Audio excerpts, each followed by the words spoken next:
ഈശോ മിശിഹായ്ക്ക് സ്തുതിയായിരിക്കട്ടെ. പ്രിയപ്പെട്ടവരെ, നമ്മുടെ പരിശുദ്ധ കുർബാന വിമോചന പ്രാർത്ഥനാ ശുശ്രൂഷയുടെ 25-ാമത്തെ ദിവസത്തിലേക്ക് ഒത്തിരി സ്നേഹത്തോടെ നിങ്ങളെ ഞാൻ സ്വാഗതം ചെയ്യുന്നു. ദൈവം നമുക്ക് തരുന്ന അനുഗ്രഹങ്ങൾ വലുതാണ്.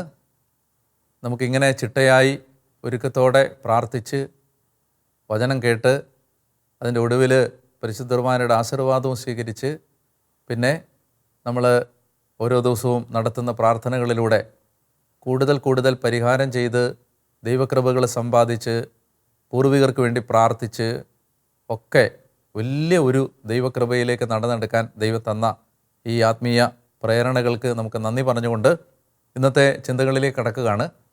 പരിശുദ്ധ കുർബാനയുമായി ബന്ധപ്പെട്ട ഇന്നത്തെ ആത്മീയ ചിന്തകൾക്ക് ആധാരമായി എടുക്കുന്നത് യോഹന്നാൻ്റെ സുവിശേഷം 6-ാം അധ്യായമാണ്.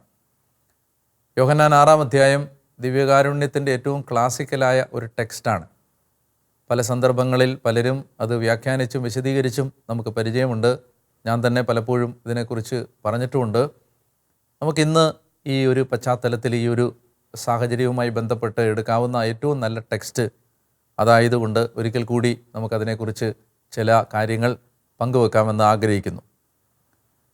യോഹന്നാൻ്റെ സുവിശേഷം 6-ാം അധ്യായത്തെ നമുക്ക് 5 ഭാഗങ്ങളായി തിരിക്കാം. അതിൻ്റെ 1-ാമത്തെ ഭാഗം യേശു അപ്പം വർദ്ധിപ്പിക്കുന്ന സംഭവമാണ്. അതിൻ്റെ ആദ്യ ഭാഗം. 2-ാമത്തെ ഭാഗം യേശു വെള്ളത്തിന് മീതെ നടക്കുന്ന അത്ഭുതമാണ്. 3-ാമത്തേത് യേശുവിൻ്റെ ആ പ്രസിദ്ധമായ അവകാശവാദം. എന്താണ്? ഞാനാണ് ജീവൻ്റെ അപ്പം. ജീവൻ്റെ അപ്പമായ എന്നെ ഭക്ഷിക്കുന്നെങ്കിൽ നിങ്ങൾ ജീവിക്കും, എന്നെ ഭക്ഷിച്ചില്ലെങ്കിൽ നിങ്ങൾ മരിക്കും. സ്വർഗത്തിൽ നിന്നിറങ്ങി വന്ന നിത്യജീവൻ്റെ അപ്പം ഞാനാണ് ഈ പ്രസിദ്ധമായ യേശുവിൻ്റെ ക്ലെയിം. ഇതിൻ്റെ 4-ാം ഭാഗം ഈ ക്രിസ്തുവിൻ്റെ തന്നെക്കുറിച്ചുള്ള വെളിപ്പെടുത്തൽ കേൾക്കുന്ന ജനത്തിൻ്റെ പ്രതികരണം.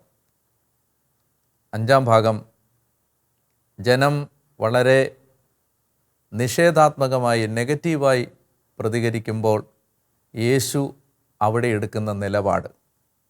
ഇങ്ങനെ 5 ഭാഗങ്ങളായി നമുക്ക് യോഹന്നാൻ 6-നെ കാണാൻ പറ്റും. ഞാൻ ഓരോ ഭാഗത്തെക്കുറിച്ചും അല്പാൽപമായി വിശദീകരിച്ച് ഈ ഒരു ആശയത്തിൻ്റെ വ്യക്തത വരുത്താൻ ആഗ്രഹിക്കുന്നു.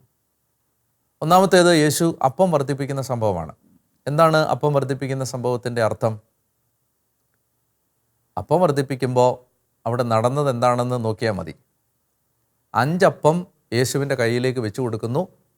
അവിടുന്ന് അതെടുത്ത് സ്വർഗത്തിലെ കണ്ണുകൾ ഉയർത്തി ആശീർവദിച്ച് കൃതജ്ഞതാ സ്തോത്രം പറഞ്ഞ് മുറിച്ച് ശിഷ്യന്മാർക്ക് കൊടുക്കുന്നു.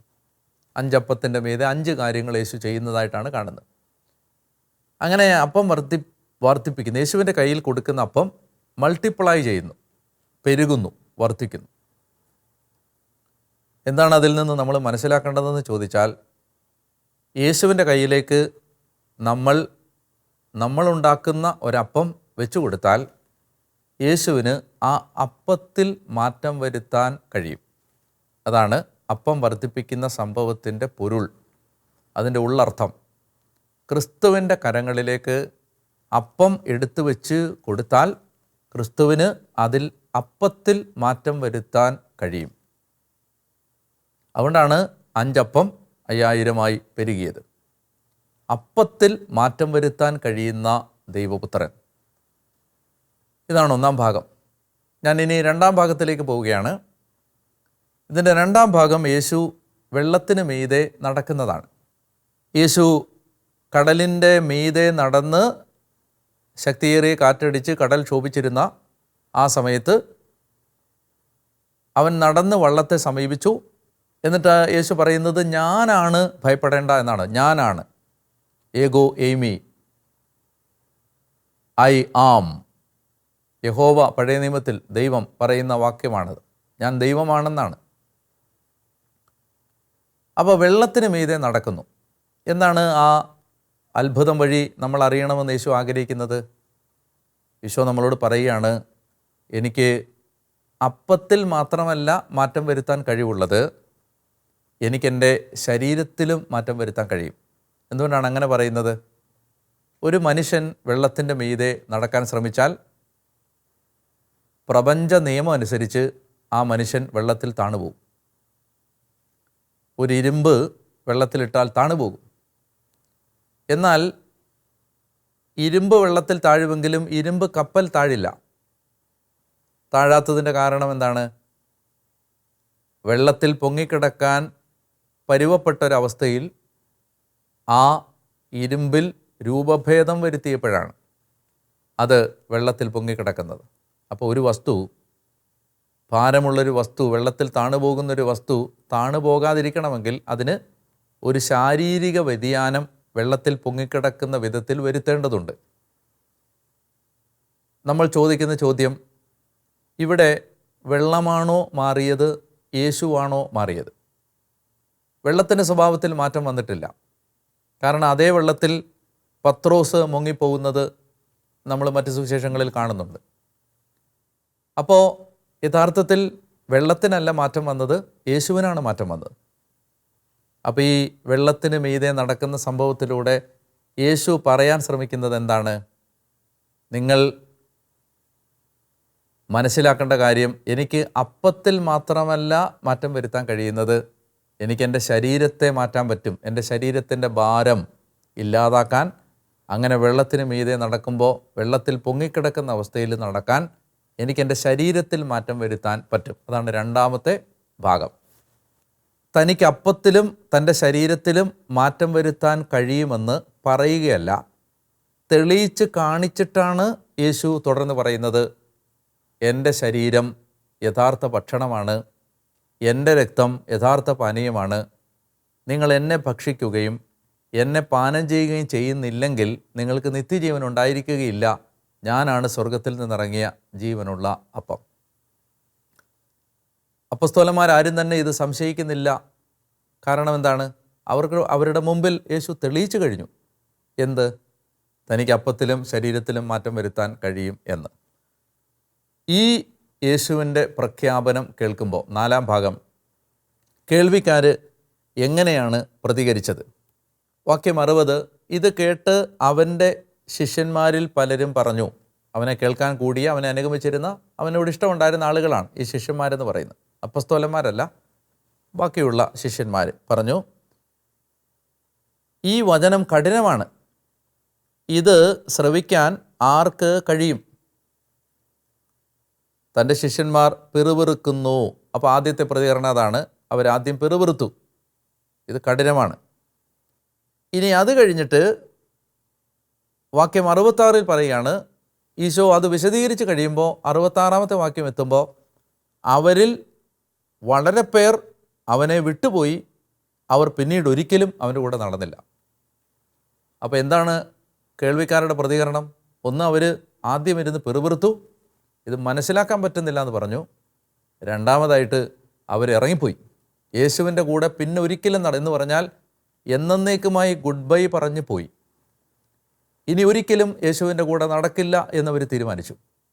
എന്നേക്കുമായിട്ട് യേശുവിനെ അവർ വിട്ടു, യാത്ര പറഞ്ഞു പോയി. നിങ്ങൾ നോക്ക്, എത്ര ഗൗരവതരമായ ഒരു കാര്യമാണ് യേശുവിന് ഈ ഒരു കാര്യം പറഞ്ഞു കഴിഞ്ഞപ്പോൾ ഉണ്ടായ പ്രതികരണം. ഇത്രയും നാൾ കൂടെ ഉണ്ടായിരുന്നവർ പെട്ടെന്ന് യേശുവിൻ്റെ കൂടെ നിന്ന് വിട്ടുപോവുകയാണ്. സഭയുടെ ചരിത്രം പരിശോധിച്ചാൽ നമുക്ക് കാണാൻ പറ്റും, കാലാകാലങ്ങളിൽ അനേകം പേര് തിരുസഭാ ശരീരത്തിൽ നിന്ന് വിട്ടുപോയിട്ടുണ്ട്.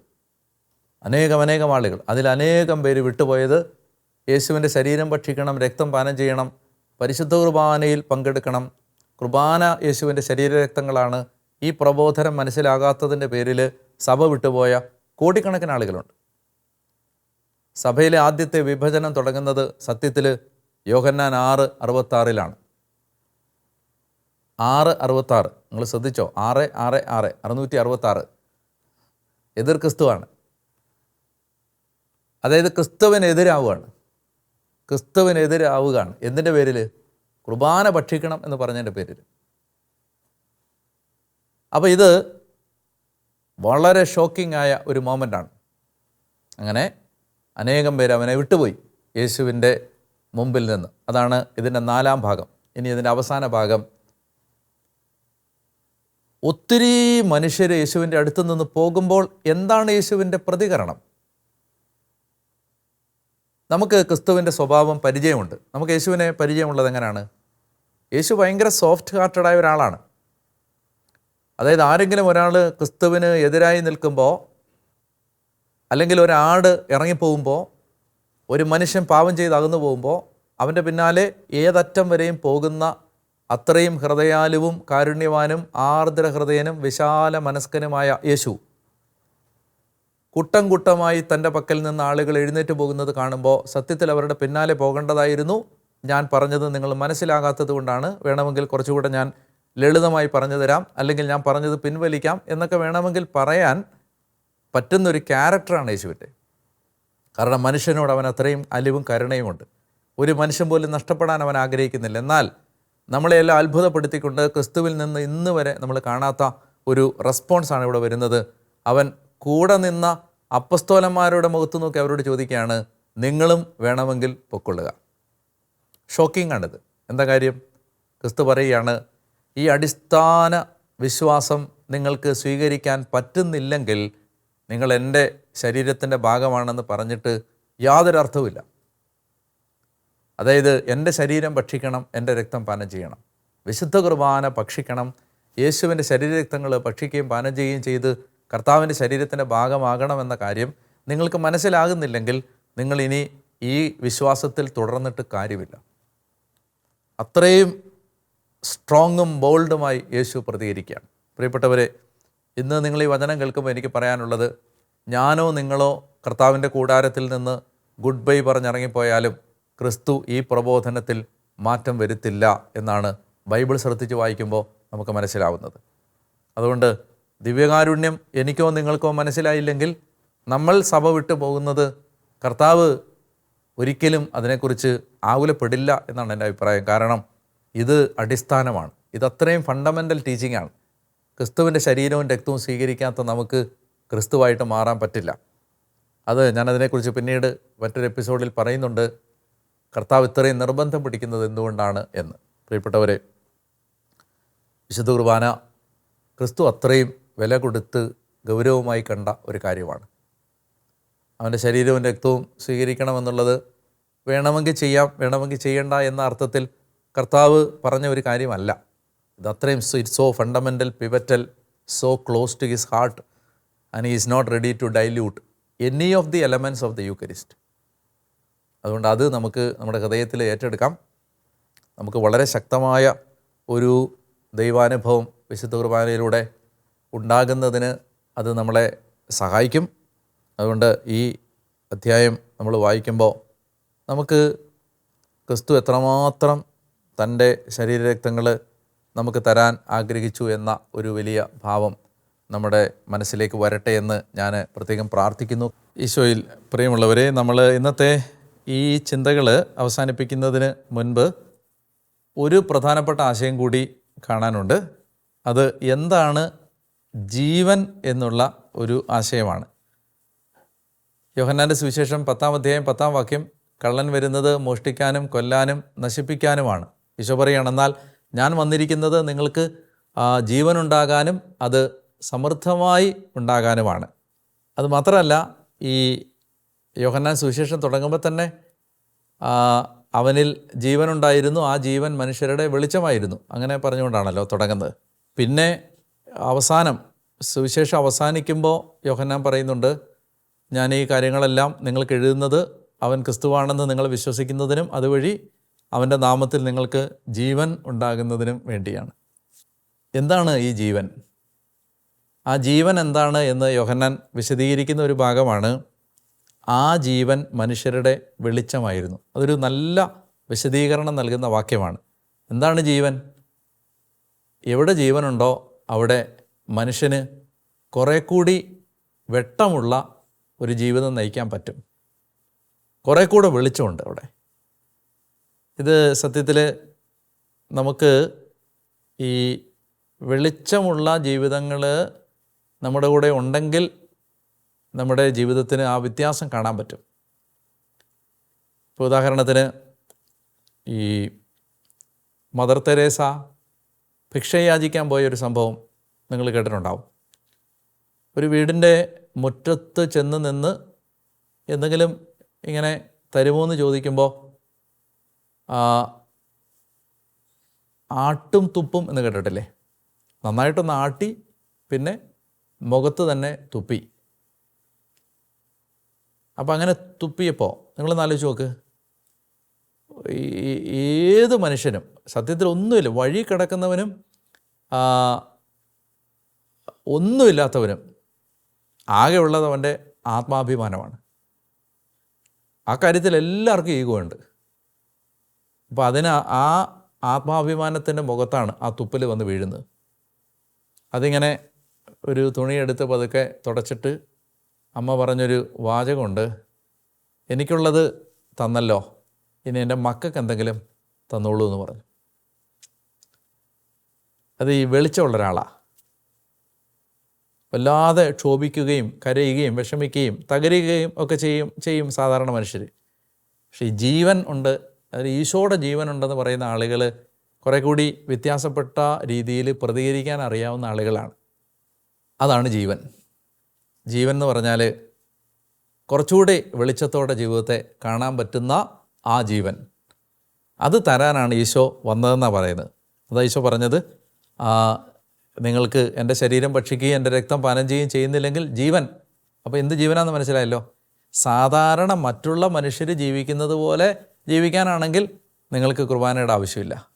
പക്ഷേ കുറച്ചുകൂടി ഒരു ഭേദപ്പെട്ട ജീവിതം നയിക്കാൻ പറ്റണമെങ്കിൽ, കുറച്ചുകൂടെ ഒരു ഉയർന്ന നിലവാരത്തിൽ പ്രതികരിക്കാൻ പറ്റണമെങ്കിൽ, കുറച്ചുകൂടെ ക്വാളിറ്റേറ്റീവായിട്ട് മനുഷ്യരെയും ലോകത്തെയൊക്കെ കാണാൻ പറ്റണമെങ്കിൽ നമുക്ക് ഈ ജീവൻ, അപ്പോൾ ഈശോ പറയുകയാണ്, അത് എൻ്റെ ശരീരം ഭക്ഷിച്ചാൽ, എൻ്റെ രക്തം പാനം ചെയ്താൽ, എന്നെ ഭക്ഷിച്ചാൽ, എന്നെക്കുറിച്ച് ധ്യാനിച്ചാൽ നിങ്ങൾക്കത് കിട്ടും എന്നാണ് ഇവിടെ പറയുന്ന ആ വാക്യത്തിൻ്റെ അർത്ഥം.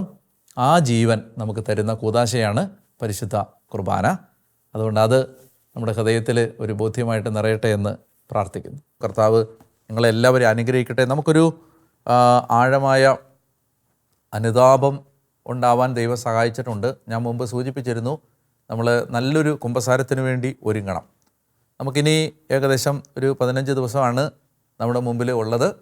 അപ്പോൾ അതുകൊണ്ട് അതിന് മുമ്പ് ഇനിയൊരു 5 ദിവസങ്ങൾക്ക് ഉള്ളിൽ അവസാനത്തെ 10 ദിവസത്തിന് മുമ്പ് നല്ല ഒരു കുമ്പസാരം നടത്തി ആ ലാസ്റ്റ് 10 days വലിയൊരു കൃപയിലും വിശുദ്ധിയിലും പ്രാർത്ഥന പൂർത്തിയാക്കാൻ ഉള്ള ഒരുക്കങ്ങൾ നടത്തണം. ഇനി ഒരു 5 ദിവസങ്ങൾക്കുള്ളിൽ ഒരു പൂർണ്ണ കുമ്പസാരം നടത്താൻ ശ്രദ്ധിക്കണമെന്ന് ഞാൻ ഓർമ്മിപ്പിക്കുന്നു. ഇന്ന് നമുക്ക് ആ വിശുദ്ധ കുർബാനയുടെ വില മനസ്സിലാക്കാൻ ഉള്ള ഒരു കൃപ കിട്ടുന്നതിനാണ് പ്രാർത്ഥിക്കേണ്ടത്. ഞാൻ ഇന്നത്തെ ഒരു ടാസ്ക്കായിട്ട് നിർദ്ദേശിക്കുന്നത്, ഒരു കുരിശിൻ്റെ വഴി ചൊല്ലാൻ നിങ്ങൾക്ക് സാധിക്കുമെങ്കിൽ ഒന്ന് ചൊല്ലുന്നത് നല്ലതാണ്. ഒരു കുരിശിൻ്റെ വഴി പ്രാർത്ഥന ചൊല്ലി നമുക്കൊന്ന് പ്രാർത്ഥിച്ച് അല്പസമയം നമുക്കൊന്ന് ആ ദിവ്യകാരുണ്യത്തിൻ്റെ വില ധ്യാനിക്കാൻ, ഈശോയുടെ സഹനങ്ങളെ ഒന്ന് ധ്യാനിക്കുന്നത് നല്ലതാണ്.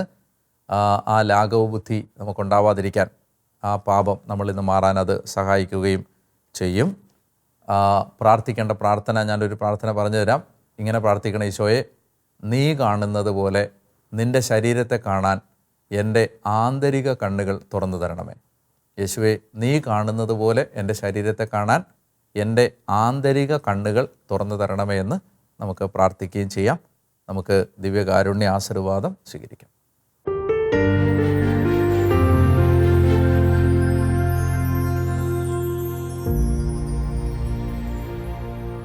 പരിശുദ്ധ പരമാ ദിവ്യകാരുണ്യ ഈശോയ്ക്ക് എന്നേരവും ആരാധനയും സ്തുതിയും പുകഴ്ചയും ഉണ്ടായിരിക്കട്ടെ.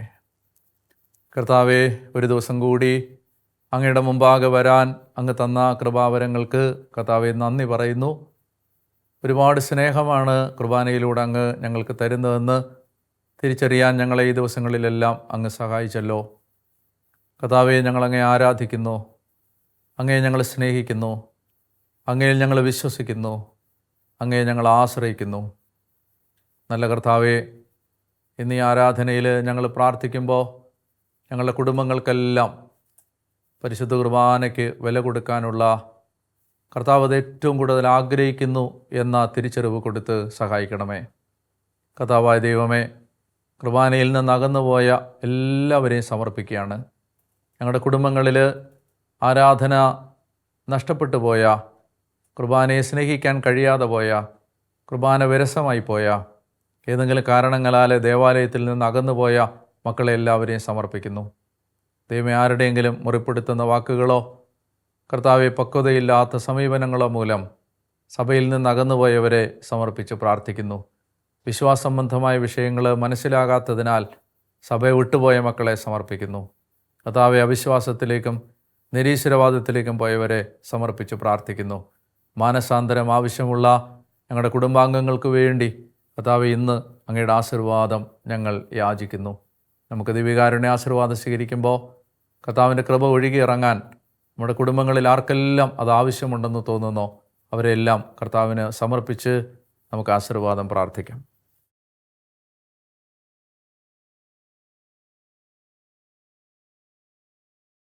കാരുണ്യവാനായ കർത്താവ് നിങ്ങളെയും നിങ്ങളുടെ കുടുംബങ്ങളെയും അനുഗ്രഹിക്കട്ടെ.